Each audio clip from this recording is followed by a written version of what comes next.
On commence notre programme cet après-midi avec Gilles Santacreux, auteur de Maîtriser votre money management en bourse. On va en parler dans un instant.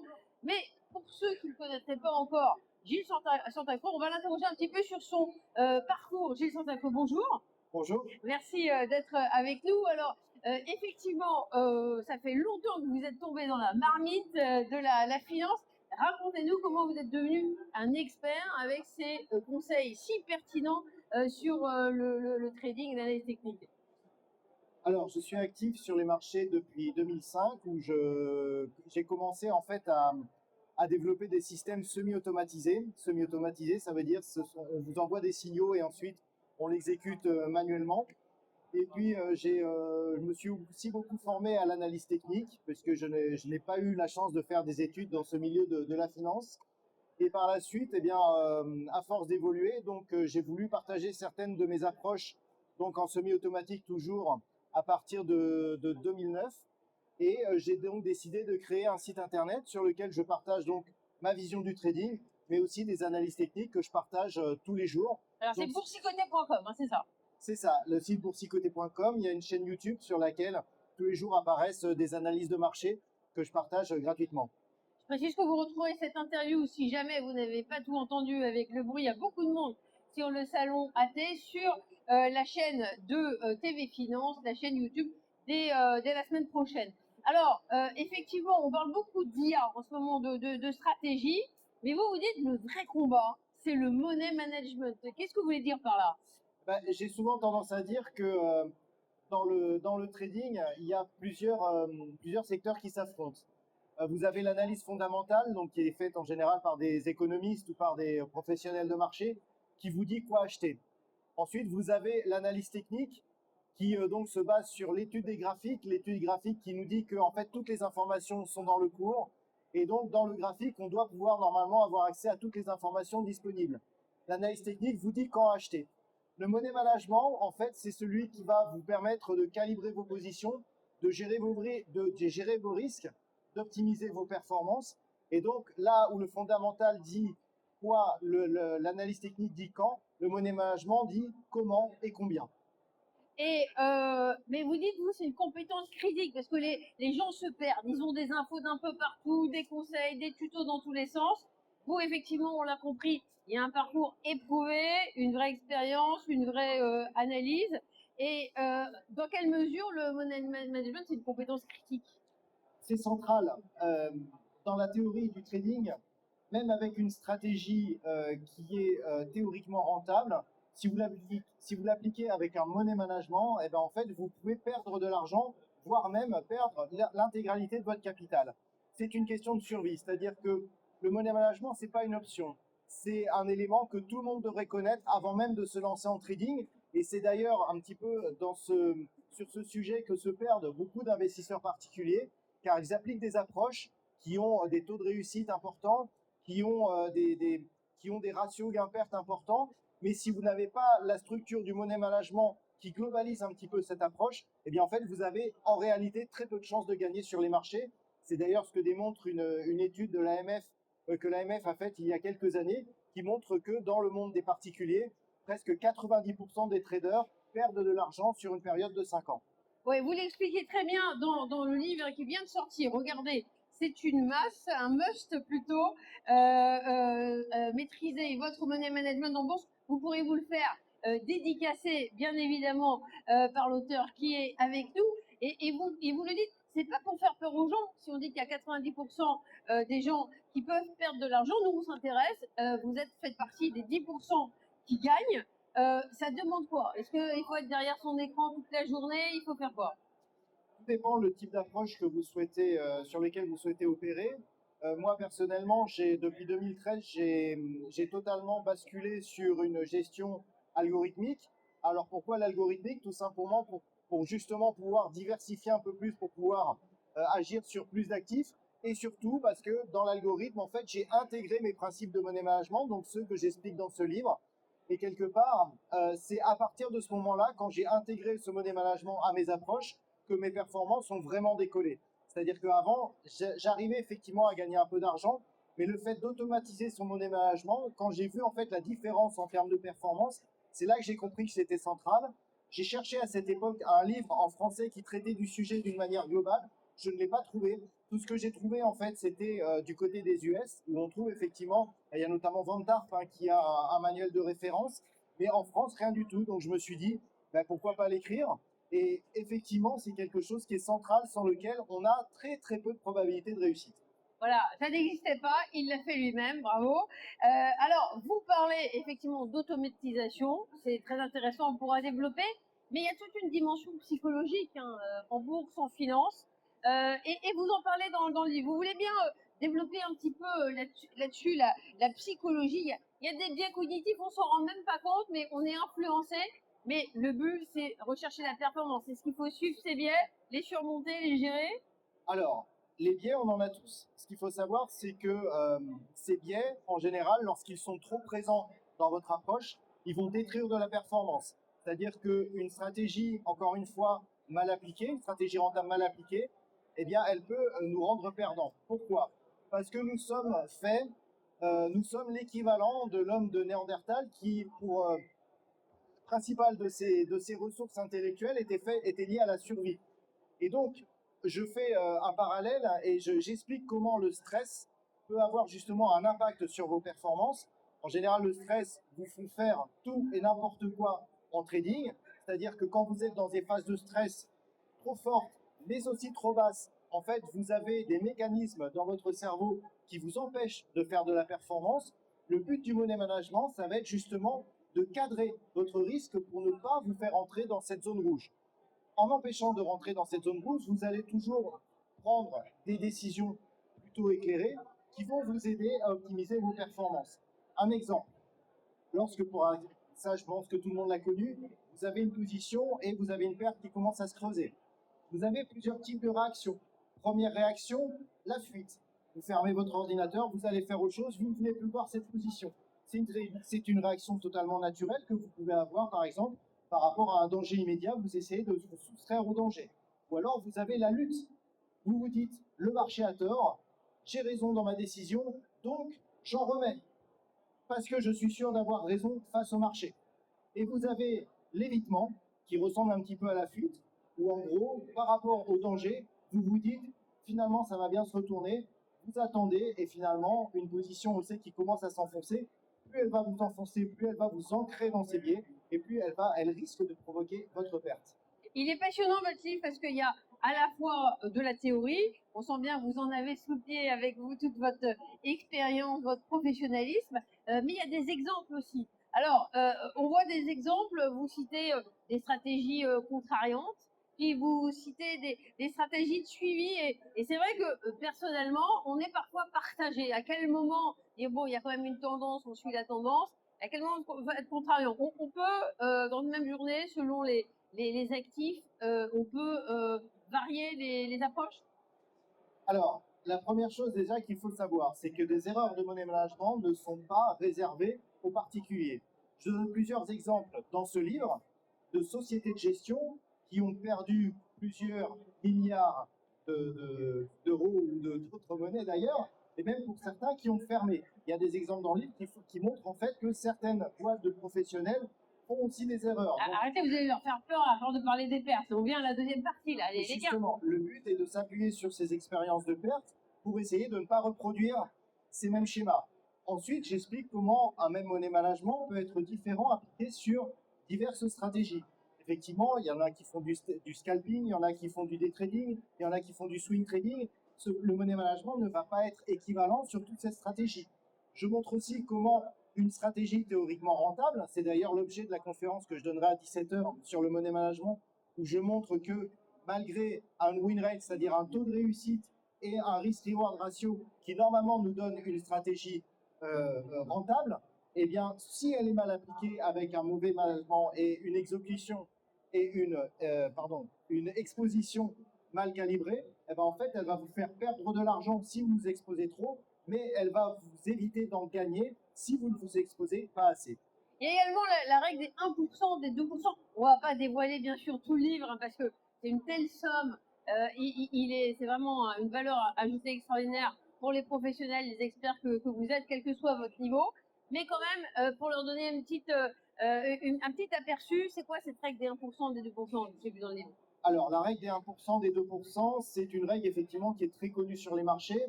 Elle est importante, mais elle n'est pas suffisante. 1%, 2%, c'est-à-dire que vous n'allez pas risquer sur une position plus de 1 ou 2% de votre capital. Par contre, il ne faut pas se leurrer. Cette règle, elle peut être adaptée. Si par exemple, vous avez des positions que vous allez porter sur plusieurs mois, si vous appliquez la règle des 1%, 2%, effectivement, vous n'allez pas aller très loin. Donc, en fonction de la stratégie, cette règle, elle peut effectivement dériver. Mais il n'y a pas que ça. Je parle aussi de la diversification. La diversification, c'est quelque chose de très important, comme l'a par exemple théorisé Markowitz. Si vous mettez toute votre stratégie sur un seul type d'actif ou sur une seule zone géographique, vous pouvez effectivement concentrer votre risque sur un élément majeur. On le voit par exemple avec ce qui se passe notamment et tous les problèmes géopolitiques que nous avons. J'explique aussi comment appliquer des systèmes de couverture. Une stratégie qui va être gagnante sera peut-être moins performante qu'une stratégie sur laquelle il y aura des systèmes de couverture qui vont amortir les phases de perte à certains moments, comme par exemple actuellement, où j'ai indiqué depuis maintenant 2 ou 3 semaines que pour se couvrir sur le risque géopolitique que nous avons, la meilleure des choses, c'était d'acheter des options sur le pétrole.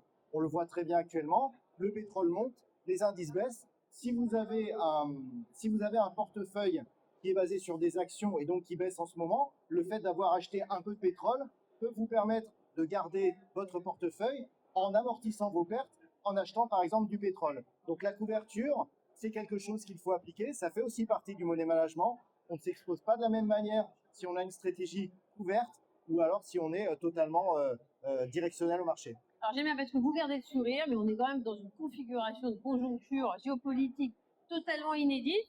Je vous rappelle pas, vous savez mieux que moi, le détroit d'Ormuz fermé, les bombes qui tombent sur l'Iran, un changement de régime peut-être, et ça nous donne une volatilité absolument extraordinaire. Donc on voit certains investisseurs un petit peu plus sur les dents en ce moment. Vous, ça me fait plaisir, vous gardez le sourire. Qu'est-ce qu'il faut faire par les temps qui courent? À partir du moment où vous appliquez un money management qui se base sur la possibilité que la volatilité évolue, ça ne vous pose pas de problème. Qu'est-ce qui se passe si la volatilité évolue? Si votre money management vous indique par exemple que vous avez une exposition fixe en risque sur votre portefeuille, vu que la volatilité évolue, vous allez éloigner vos protections et pour ne pas faire augmenter le risque, vous allez baisser votre exposition. Ensuite, il y a le type de stratégie que vous utilisez. Si vous utilisez des stratégies qui se basent, alors je vais rentrer un petit peu dans le détail, mais par exemple sur la loi normale, où en fait le nombre d'événements qui peuvent faire dévisser les marchés sont sous-dimensionnés par rapport à la réalité, vous allez être soumis à un risque bien supérieur à ce que vous croyez.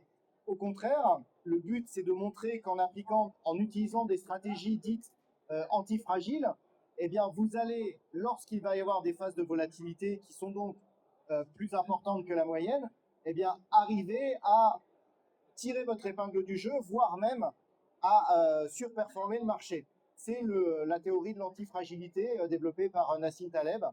Bon, je n'ai rien inventé, hein, mais si vous, par exemple, vous arrivez à utiliser ce type de stratégie, le fait d'avoir un choc géopolitique comme on l'a actuellement vous pose beaucoup moins de soucis. Ça en pose un peu quand même, mais beaucoup moins de soucis que si vous avez des approches basées sur la loi normale et un peu plus classiques. Avec un pétrole là qui va tendre vers les $100, ça change la donne ou vous jouez, c'est une opportunité, c'est court qui s'affole? Pour moi, ça ne pose pas un problème parce que les stratégies que j'utilise, notamment en trading algorithmique, sont des stratégies qui se basent justement sur la hausse de la volatilité. Donc en fait, moi j'applique l'inverse de ce qu'on pourrait appliquer par une martingale, où une martingale va gagner tout le temps, et puis de temps en temps, quand on a des événements comme actuellement, eh bien on va perdre beaucoup.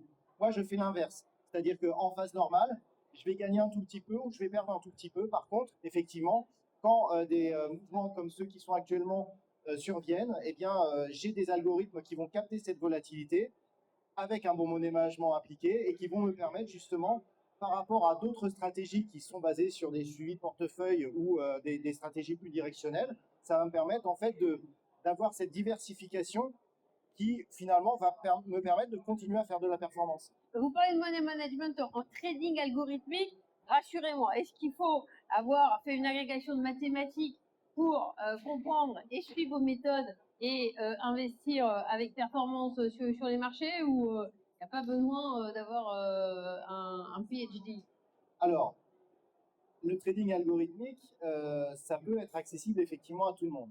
Le money management, pourquoi il est encore plus important en trading algorithmique qu'en trading discrétionnaire? C'est que tout simplement, quand vous faites du trading algorithmique, vous avez la possibilité d'appliquer des stratégies sur beaucoup plus d'actifs et sur une échelle de temps beaucoup plus large. Vous pouvez trader 24 heures sur 24 sur 12 actifs en simultané, ça ne vous pose aucun problème. Si vous êtes un être humain, si vous arrivez à faire 2-3 heures dans un état de concentration suffisant sur 2-3 actifs, c'est déjà pas mal. Donc à partir du moment où vous allez multiplier le nombre de positions, vous allez multiplier vos risques. Et donc si vous n'avez pas une approche de money management fine, vous ne pouvez pas survivre en trading algorithmique, ça c'est sûr. Donc c'est pour ça que le fait de l'appliquer, là moi je parle effectivement de mon expérience de trading algorithmique, mais bien entendu que ça s'applique aussi et beaucoup aux traders discrétionnaires. Ces règles sont effectivement applicables à tout le monde. Alors, votre expertise, hein, vos outils, vous les avez forgés en 20 ans d'expérience. Et puis, ces dernières années, on parle de l'IA. Dans quelle mesure ça impacte les stratégies, les approches, la méthode d'investir et d'analyse? Alors, je vais vous faire une réponse qui va peut-être vous étonner, mais l'intelligence artificielle, qu'est-ce que c'est? Ce sont des décisions qui sont modélisées à partir de data disponibles. Tout le monde est d'accord avec ça.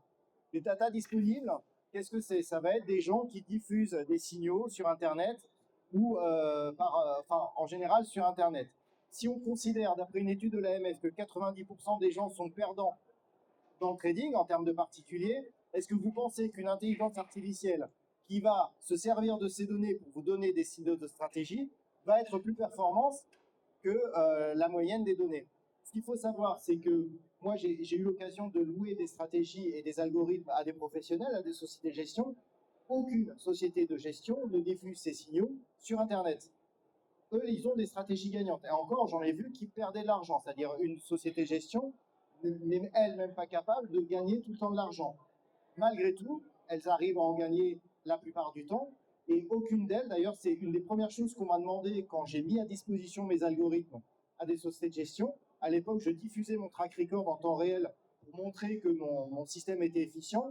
Et on m'a dit tout de suite, tu enlèves tes algorithmes d'Internet parce qu'il y a des gens qui font du reverse engineering et on ne veut pas que d'autres personnes utilisent les mêmes stratégies que nous. Ça risque de dégrader la performance. Donc au contraire, les professionnels, eux, ils font l'inverse. Quand il y a quelque chose qui marche, ils n'en parlent à personne. Allez, on essaye de donner quand même 3 conseils pratiques, si c'est possible. On ne va pas résumer, évidemment, en 2 minutes ce livre que je vous invite à lire et que Gilles Santacreux va vous dédicacer pour ceux qui le souhaitent, sur le stand de WHS. Mais j'aimerais bien quand même quelques conseils pratiques. Nos amis, le public qui nous écoute, ils sont sur les marchés toute la journée et ils ont envie d'avoir les bonnes idées. Alors, 3 conseils. Pour 2, si vous voulez. Alors, 1, ne pas se surexposer. Effectivement, dans un premier temps, si vous ne savez pas où vous allez, essayez de respecter la règle des 1%, 2%. 2, diversifier. C'est la base du money management. N'importe quel conseiller en gestion de patrimoine, c'est la première chose qu'il va vous dire. Il va vous demander de diversifier vos placements. 3, évitez de croire en la magie du partage gratuit. Les gens qui vous partagent des signaux gratuitement sont plus souvent intéressés par des revenus qu'ils vont faire en vous partageant que par les revenus qu'ils vont vous faire gagner. C'est toujours la même histoire, c'est l'histoire du vendeur de pelles. Ceux qui se sont le plus enrichis lors de la ruée vers l'or, ce ne sont pas ceux qui allaient chercher de l'or, c'était ceux qui vendaient des pelles et des pioches à ceux qui allaient chercher de l'or. Excellent. Alors, avec la pelle, on va creuser encore une petite idée. J'aime bien votre credo, vous dites ne jouez plus en bourse, devient un gestionnaire de risque. Faut pas prendre ça comme quelque chose d'ennuyeux, d'assurance, de gestionnaire de risque. Aujourd'hui, on est dans un monde de risques. Les risques augmentent, ils se multiplient, et celui qui gagne et qui prend son portefeuille, bah, c'est celui qui investit et les maîtrise bien, les apprécie bien. Qu'est-ce que vous diriez là-dessus? Alors effectivement, il y a une maîtrise. Ce qu'il faut savoir, c'est que le money management, c'est quelque chose qui se vend difficilement parce que c'est pas, entre guillemets, ce qu'il y a de plus de sexy dans le trading.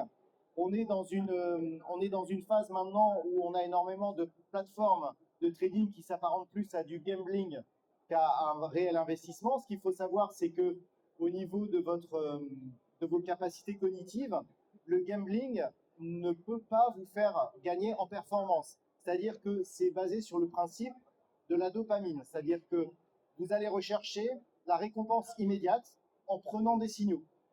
Ceci est totalement inverse au principe de money management. Donc en gros, ça sera peut-être d'ailleurs le troisième conseil, plus une plateforme va s'apparenter à un jeu, plus ça va être ludique et moins vous aurez de chances de gagner. Alors, on passe à la salle, on a des experts, des curieux, des gens qui ont envie d'aller plus loin. Est-ce que certains ont des questions? Est-ce que vous voulez rebondir par rapport à ce que vous avez entendu? Il n'y a pas de questions idiotes. Hein, ça nous permet de réfléchir. Que des réponses idiotes. Et non, je crois que venant de vous, il n'y a pas beaucoup de réponses idiotes. Est-ce que, il y en a un, la première question, c'est toujours la plus difficile. Est-ce que vous voulez réagir? Ce que vous avez dit, ce qu'on a dit, ça vous paraît évident? Est-ce qu'il y en a un qui veut réagir? Vous donner son point de vue? Non, bah, vous êtes tellement limpide. Oui, j'ai pas vu. Voilà. Alors, est-ce qu'il a un micro? Ouais.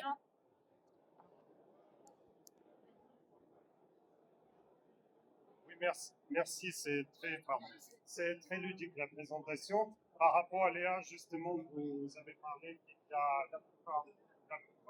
la plupart des gens ils perdent, donc ça serait pas pertinent de copier ce qu'ils partagent les gens. Cependant, il y a des plateformes où vous pouvez copier les meilleurs traders avec Léa, avec du reverse engineering. Merci. Alors ça, effectivement, c'est autre chose. Le copy trading, effectivement, c'est quelque chose que moi j'ai expérimenté parce que j'ai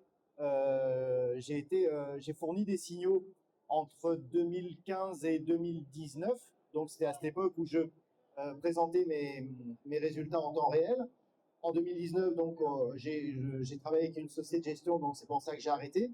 Ce qu'il faut savoir, c'est que le copy trading, effectivement, cache le risque. C'est-à-dire, vous ne savez pas ce que fait la personne, vous ne savez pas le risque qu'elle prend.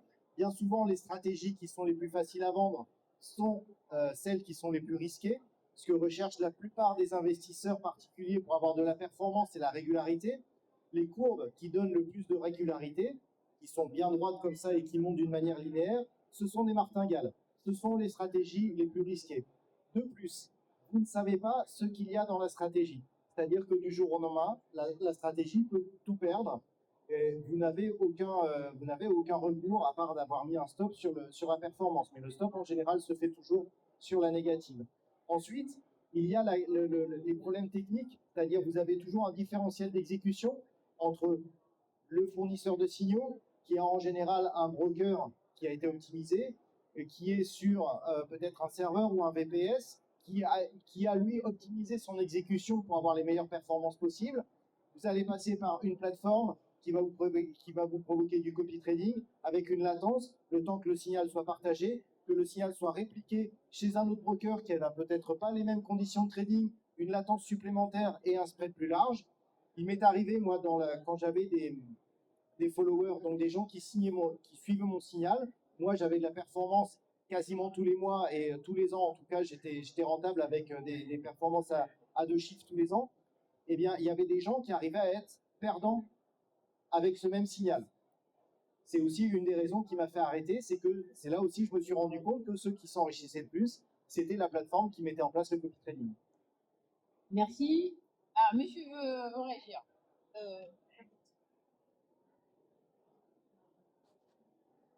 Je le tiens.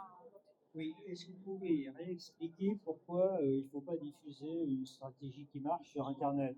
Puisque personne ne traite sur les mêmes marchés, personne ne traite dans les mêmes unités de temps, je ne vois pas votre raisonnement là. Alors, on confond stratégie qui marche et signal. Le signal vous dit sur quel actif vous allez investir et sur à quel moment, etc. D'accord? Donc là, si tout le monde fait la même chose sur le même actif, effectivement, vous réduisez la performance. Partons maintenant d'une stratégie globale qui fonctionne. Est-ce que vous pensez vraiment qu'une stratégie va fonctionner sur plusieurs actifs, sur plusieurs unités de temps, à l'identique? Pour avoir backtesté une bonne centaine de stratégies, je peux vous dire que c'est illusoire. C'est-à-dire même sur une stratégie qui théoriquement fonctionne, selon si vous allez le mettre sur du forex, et encore selon la paire de devises, ça va être différent, sur du métaux précieux, sur des actions ou sur des indices, vous allez avoir des performances totalement différentes. Je peux même vous dire qu'il y a des stratégies qui peuvent s'adapter à certains actifs et pas d'autres. Donc, on revient au même, le fait de dire cette stratégie, elle fonctionne sur Internet, quelque part, c'est une escroquerie intellectuelle, parce qu'en fait, vous ne pouvez pas prétendre qu'une stratégie universelle fonctionne sur tous les actifs. D'autre part, tout à l'heure, je vous parlais de diversification. Là où une approche globale va mieux marcher, c'est quand elle va diversifier les approches. Tout à l'heure, je vous parlais d'une approche qui captait les hausses de volatilité. Derrière, si vous n'avez pas une approche qui capte les phases de range qui sont très fréquentes en trading, vous allez perdre de l'argent. Si vous n'essayez pas de temps en temps de jouer un petit peu de tendance, eh ben vous allez aussi perdre de l'argent. Donc, il faut diversifier, sur les actifs, sur l'exposition géographique, mais aussi sur les approches de trading et quelque part même sur une même approche, sur la sensibilité de l'approche que vous utilisez. Donc, le fait de dire cette approche fonctionne pour tout le monde et sur tous les marchés, pour moi, en tout cas, moi, je n'ai jamais réussi à avoir une stratégie qui fasse ça. Alors, on va poursuivre la discussion. Si vous le voulez, vous retrouvez Gilles Santacreux. Il est formidable. Au fur et à mesure que ses gains augmentent, ses moustaches montent de plus en plus haut. Vous verrez, c'est étonnant. Merci beaucoup pour cette interview. Résumé de ce livre passionnant. Maîtrisez votre money management en bourse. Et en plus, vous pouvez avoir une dédicace. Vous le retrouvez sur le stand de WHS. Merci Gilles Santacreux pour ce cours Avec et ce plaisir. sourire. Merci. Le reste sur TV Finance, bien sûr.